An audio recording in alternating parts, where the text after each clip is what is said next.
السلام علیکم ورحمۃ اللہ وبرکاتہ۔ ناظرین کرام، ایک بڑی ہی افسوسناک خبر سامنے آ رہی ہے۔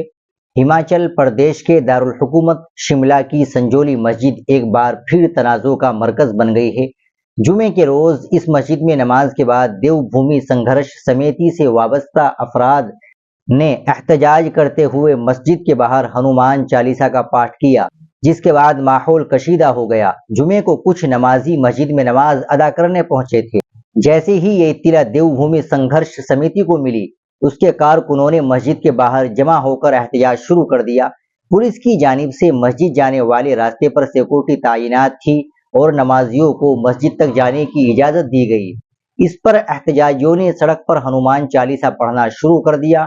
قابل ذکر بات یہ ہے کہ سنجولی کی یہ 5 منزلہ مسجد پہلے ہی شملہ میونسپل کارپوریشن کی عدالت کی جانب سے غیر قانونی قرار دی جا چکی ہے۔ عدالت نے پہلے 5 اکتوبر کو 3 منزلوں کو غیر قانونی قرار دیا تھا اور اس کے بعد 4 مئی کو باقی 2 منزلوں پر بھی یہی فیصلہ سنایا گیا تھا۔ دیو بھومی سنگھرش سمیتی کے رہنماؤں کا الزام ہے کہ ریاستی حکومت اور پولیس انتظامیہ مسلمانوں کو تحفظ دے رہی ہے، جبکہ ہندوؤں کو مسجد کے قریب جانے سے روکا جا رہا ہے۔ سمیتی نے الزام عائد کیا کہ نماز کی اجازت حکومت و انتظامیہ کی جانب سے دی گئی ہے۔ سمیتی کے رہنماؤں مدن ٹھاکر اور وجے شرما نے کہا کہ یہ احتجاج آئندہ خالی ہاتھ نہیں ہوگا۔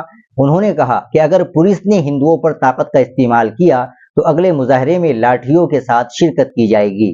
دیو بھومی سنگھرش سمیتی نے اعلان کیا ہے کہ وہ جلد ہی ایک میٹنگ کرے جس میں آئندہ کی حکمت عملی اور ممکنہ بڑے احتجاج کے بارے میں فیصلہ کیا جائے گا۔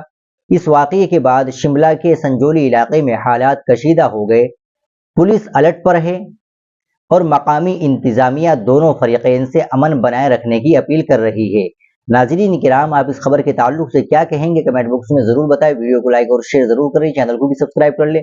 السلام علیکم ورحمۃ اللہ وبرکاتہ۔